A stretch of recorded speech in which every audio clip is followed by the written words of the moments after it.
Welcome to Between War and Worship. Sometimes, when we go through the hardest moment of life, we feel completely alone. We wonder if anyone sees us, if anyone cares, or if God even there. But I've learned something important. God never truly leaves us.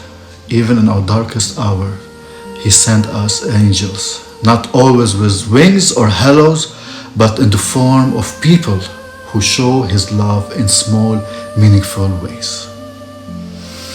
Today I want to share two memories from my life that taught me this truth.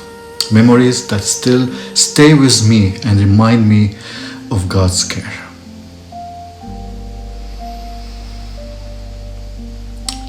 The first memory takes me back to the time of war. Imagine being a child, hiding in the darkness, surrounded by fear. Outside, and there were explosions and bullets, and inside there was silence and uncertainty. I don't even remember anyone celebrating or noticing special days back then. Not birthdays, not anything. I was too young, too afraid, and everything felt lost in the chaos. But one friend noticed me. In the middle of all that darkness and fear, he saw me. He pulled me aside to the bottom of the stairs in our building. There was no cake, no candle, nothing normal that day, but he wanted to celebrate me. He took some labneh, a kind of sour cream spread, and shaped it on a plate to look like a small cake. Then he put olives on top, like candles. And it wasn't perfect, it wasn't fancy, but it was full of love.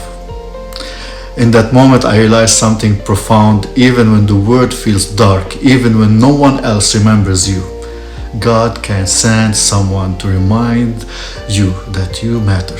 My friend became an angel that day, showing me love is in the simplest, most meaningful way.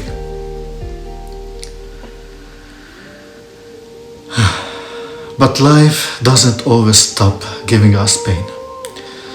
Sometimes the wounds are deep and leaves us feeling lost, broken, and alone.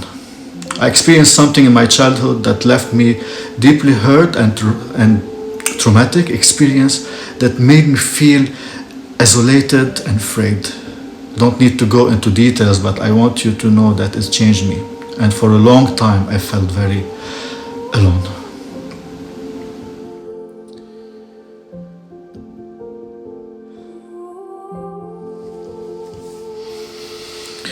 After that painful experience, I remember trying to find small moment of comfort wherever I could.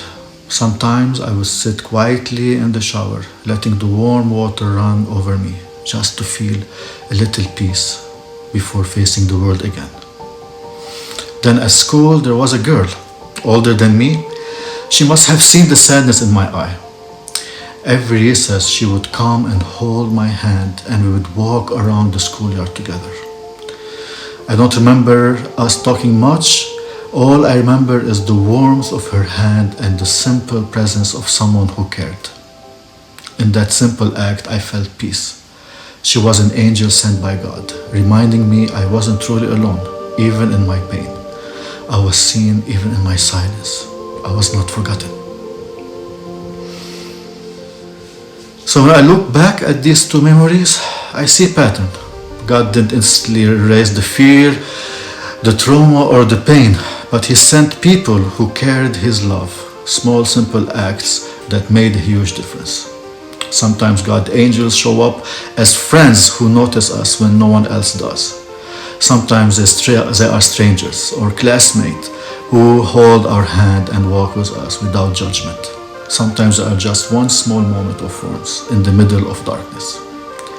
And that's exactly how God works in our lives. He may not always remove the hardship, but He never leaves us completely alone. And He can use us to be angels for others as well. So, I want to ask you today, who has been angel in your life? Who has seen you in your pain?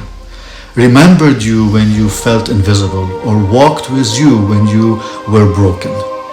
And then I want you to ask yourself, How can you be an angel for someone else today? Maybe it's a kind word or simple act of love or just showing up for someone who feels alone. God can use your hand, your presence, your heart to bring light into someone else's darkness.